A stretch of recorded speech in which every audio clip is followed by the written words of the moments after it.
युवाओं को भाने वाली भाषा का इस्तेमाल करके युवाओं के हृदय सम्राट बनने की कोशिश में जुटे राजस्थान के नागौर के सांसद हनुमान बेनीवाल को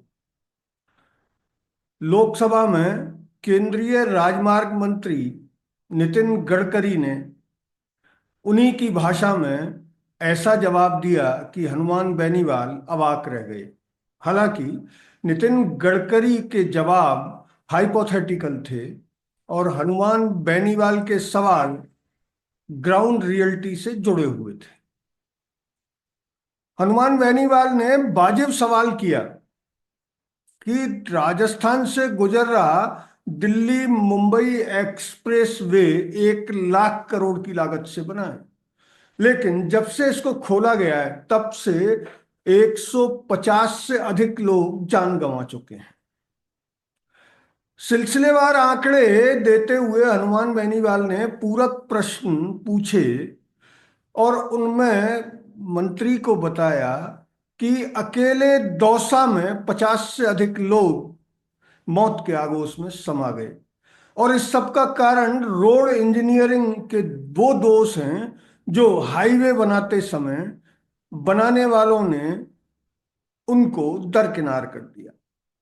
1 लाख करोड़ की लागत से बना हुआ ये हाईवे और वैसे तो 120 किलोमीटर की रफ्तार के हिसाब से डिजाइन किया गया और उसी हिसाब से इस एलिवेटेड रोड को बनाया गया। जैसे ही हाईवे खोला गया तो लोगों को वाकई इस हाईवे पर चलने में मजा आया, लेकिन बमुश्किल 1 महीने बाद ही ये हाईवे अपनी असलियत पर आ गया। ठीक वही असलियत जो भारत की सड़कों में देखी जाती है। भारत में ठेकेदार या सड़क बनाने वाली बड़ी कंपनियां जिस दर पर इन कामों को कर रही हैं, उनमें हालत यह है कि बमुश्किल 1 से 2 महीने में सड़क उधड़ने लग जाती है। दिल्ली मुंबई एक्सप्रेस हाईवे का हाल भी इन दिनों यही है। इसके अलावा चूंकि इतनी बड़ी रफ्तार 120 किलोमीटर की रफ्तार कम नहीं होती, उस रफ्तार के लिए डिजाइन किए गए हाईवे, विशेषकर एक्सप्रेस वे पर इंजीनियरिंग दोष हत्या की साजिश रचने के समान है। हालांकि भारतीय कानून, पुराना कानून, इसको गैर इरादतन हत्या में दर्ज करने की इजाजत भी देता है, लेकिन नए कानूनों में इसके प्रावधान अलग कर दिए गए हैं।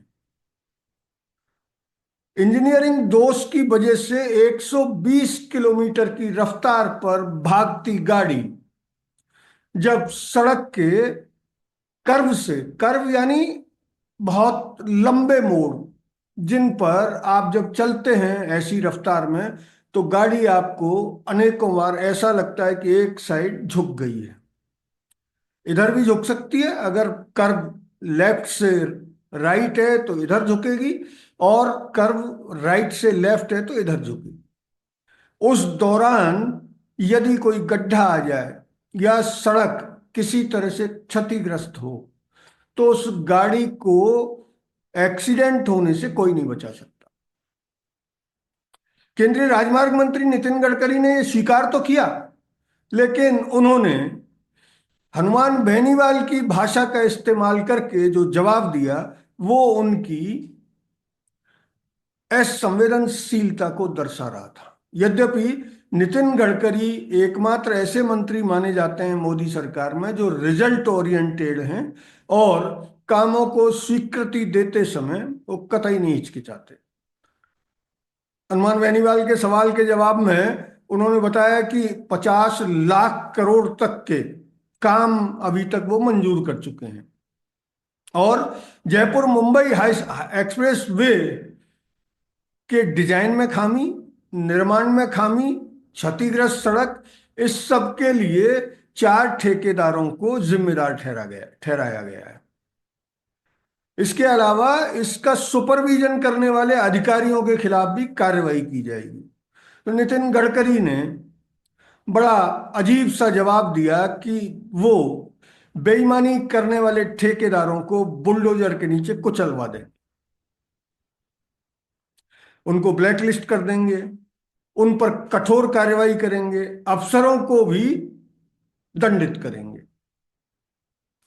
निश्चित तौर पर नितिन गडकरी जी, आपका कथन उस पर अविश्वास करने का कोई कारण नहीं, लेकिन जब तक आप उन बेईमान ठेकेदारों को बुलडोजर के नीचे कुचलवाएंगे, तब तक लगभग उतने ही लोग फिर जान गंवा बैठेंगे जितने का आंकड़ा राजस्थान के नागौर के सांसद हनुमान बेनीवाल ने पूरक प्रश्न पूछते हुए आपके समक्ष रखा था। निश्चित तौर पर आपकी ईमानदारी पर कोई संदेह पूरे देश में किसी को नहीं हो सकता, इसीलिए शायद आपने ये आंकड़ा भी सदन के सामने रख दिया कि देश में 5 लाख एक्सीडेंट में 1,68,000 लोग जान गंवा बैठे। इसके लिए आपने लोगों को कानून की पालना करने की आदत नहीं होने को जिम्मेदार ठहराया, लेकिन लोग कानून का बिना किसी दबाव के भारत में कब पालन करते हैं, इसके आंकड़े भी यदि आप लोकसभा में रख देते तो शायद देश को भी ये समझने में मदद मिलती कि कानून का पालन करना अनिवार्य है, अन्यथा उनकी जान कभी भी जा सकती है। इसके अतिरिक्त एक और चीज जो इस पूरे मसले में सबसे अहम है कि ठेकेदार जितना पैसा बेईमानी से रोड इंजीनियरिंग में खामी और रोड निर्माण में घटिया सामग्री लगाने का जितना बेईमानी करके वो कमा चुके हैं, तो अब आप अगर उनको ब्लैकलिस्ट करने में 1 साल लगा देते हैं, उनको बुलडोजर के नीचे तो आप तभी कुचलवाएंगे जब आप निश्चित तौर पर उनको कोई नोटिस देंगे, उनके खिलाफ कोई एफआईआर कराएंगे, या उनको अपने दफ्तर में बुलाकर बुलडोजर के नीचे दबाने का बादशाही हुक्म देंगे। आम लोगों को आपकी ये टिप्पणी पसंद आ सकती है कि बुलडोजर के नीचे कुचलवा देंगे, छोड़ेंगे नहीं, सवाल ही नहीं। भारत पिछले 75 साल से मंत्रियों की इसी बयानबाजी के तहत एक अच्छे भविष्य की कामना 75 सालों से कर रहा है, लेकिन हालात आज भी हमारे रोड वैसे ही हैं। नए रोडों की हालत, माननीय गडकरी जी, आपको राष्ट्रीय राजमार्ग मंत्री बने हुए लगभग 11 साल होने को आए हैं, और इस 11 साल में भी आपकी टीम, हम ये नहीं कहते कि व्यक्तिगत तौर पर आप किसी सड़क को देखने जाएंगे, वैसे तो जाना भी चाहिए क्योंकि आपका मंत्रालय है और मंत्रालय का यही काम है, लेकिन फिर भी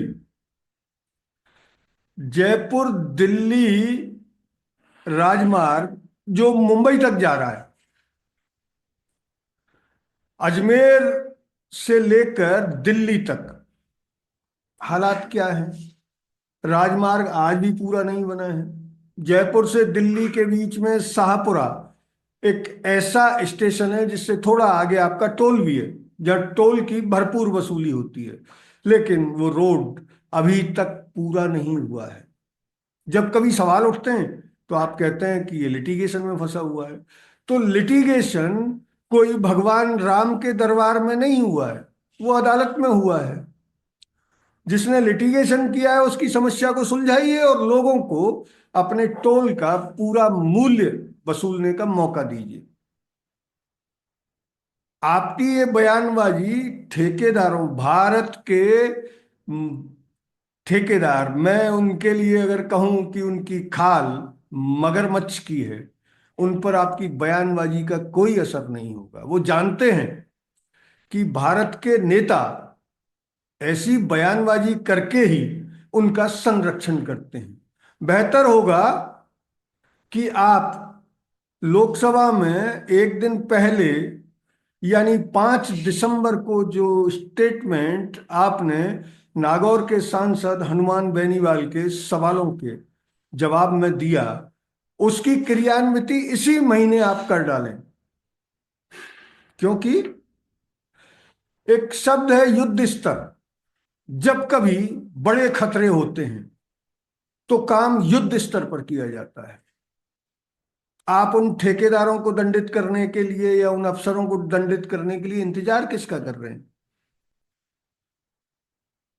अगर आप लंबा इंतजार करते हैं तो निश्चित तौर पर यह माना जा सकता है कि ये शासन और प्रशासन की पुरानी टैक्टिस है कि किसी भी मामले को इतना लटका दो कि उस मामले को उठाने वाला स्वयं ही चुपचाप घर जाकर ओढ़कर सो जाए। इस रोड को, जयपुर दिल्ली मुंबई एक्सप्रेस वे को खोले हुए साल भर से ज्यादा हो गया है। 1 साल से ज्यादा इस रोड पर लगातार एक्सीडेंट हो रहे हैं और लोग मर भी रहे हैं। फिर भी आप कह रहे हैं कि हम बुलडोजर के नीचे कुचलवाएंगे, पर उससे पहले एक जांच जरूरी है। तो आप जांच कराइए, लेकिन लोगों को राहत दीजिए। हनुमान बेनीवाल निश्चित तौर पर इस जनता से जुड़े सवाल को उठाने के लिए बधाई के पात्र है, क्योंकि इन दिनों सांसद ऐसे सवाल कम उठा रहे हैं जो सीधे लोगों की समस्याओं से जुड़े हुए हों। ज्यादातर सांसद हाइपोथेटिकल मामले, पॉलिटिकल राइवलरी और इस तरह के सवाल उठा रहे हैं, लेकिन जनता से जुड़ा सवाल, लोग वाकई मर रहे हैं गडकरी जी। तो फिर देश को इंतजार रहेगा कि आप कब उनको बुलडोजर के नीचे कुचलवाते हैं और लोगों को कब राहत मिलेगी। अगर ये वीडियो आपको अच्छा लगा तो इसे लाइक करें, शेयर करें और हाँ, हिंदी हेडलाइन को सब्सक्राइब जरूर करें। धन्यवाद।